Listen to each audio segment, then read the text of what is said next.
what boldness here is not. It is not being brash. It's not being arrogant. It's not being obnoxious. You know, the last thing the world needs is another obnoxious Christian or somebody who pushes their weight around. That's not boldness. Boldness is simply having the freedom and confidence to speak the truth in love. And we need every one of our parents to be bold with their children, to be honest with them. We need godly, school has just started. We need godly men and women that are school teachers, homeschool teachers, public school teachers, Christian school teachers, that will be bold and speak the truth in love to every person they meet. We don't need to retreat or flee. And I want us to look at two examples with our time remaining. Two examples, one Old Testament and one New Testament example of real boldness in action. And our first one is going to be found in the book of Daniel, just a few books to the right of Proverbs. You find Ezekiel and then Daniel. Daniel 3, very famous account of the 3 Hebrew children that were cast into the fiery furnace by King Nebuchadnezzar. But I want to look at just one moment in the story. We won't have time to read the entire chapter and all the background information. But as King Nebuchadnezzar, like all ancient kings, he was a deity. He was a self-proclaimed god as the king of his nation. Remember Pharaoh in ancient Egypt? He was a god. The pharaohs were god men here on earth. They were supernatural in their religious system, and that's why it was so dramatic when the death angel came and Pharaoh's son died, and he could not raise him back to life. That was an indictment that Pharaoh was just flesh and blood. But the pharaohs had pulled the wool over their people's eyes, and they were deity. They were some kind of supernatural people. But he was just a man. King Nebuchadnezzar in the book of Daniel was such. He lifted himself up. He was a God man, and you were to worship him. You were to bow down and worship him. And he actually had an image, a golden statue made in his honor. And the entire nation at a certain moment in time was to bow down and worship his image and worship him as God. Well, let's back up here in verse 15 of Daniel 3. Now if you be ready, that at what time you hear the sound of the cornet, the flute, the harp, the sackbut, the psaltery, the dulcimer, and all types of music, you fall down and worship the image which I have made, well. But if you worship not, you shall be cast that same hour into the midst of a burning fiery furnace. And who is that God that shall deliver you out of my hands? So you can see the arrogance and swagger that Nebuchadnezzar has, that he told those 3 young men, I'll let you worship me, I'll give you a second chance, but if you don't, you've had it, and even your God, your make-believe God that delivers you, he can't get you out of my hand. Who is he that he could do that? Now let's look at boldness. And remember, it's the ability to speak. It's not the ability to get in a fight. It's not an ability to outshout somebody. It's the ability to speak the truth in love and be frank and open. Verse 16. Shadrach, Meshach, and Abednego answered and said to the king, O Nebuchadnezzar, we are not careful to answer thee in this matter. If it be so, our God whom we serve is able to deliver us from the burning fiery furnace, and he will deliver us out of thy hand, O king. But if not, be it known unto thee, O king, that we will not serve thy gods, nor worship the golden image which thou hast set up. 3 young men standing before the most powerful military ruler of his day. Did they back down? Did they run and hide? Did they flee when no man pursued?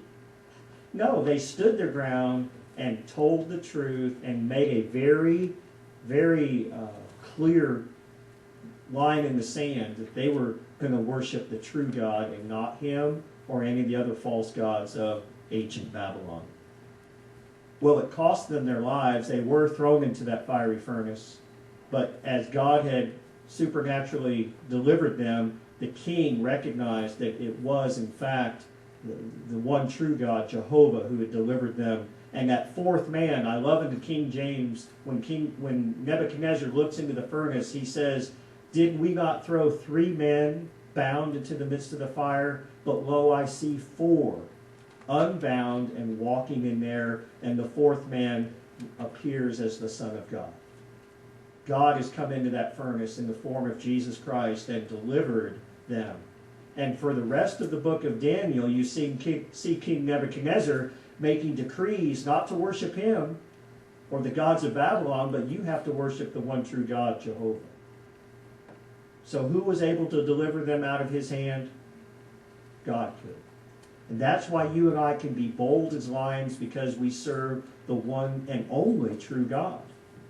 Not the gods of humanism or Darwinism or social economics and prosperity. We don't serve the gods of entertainment.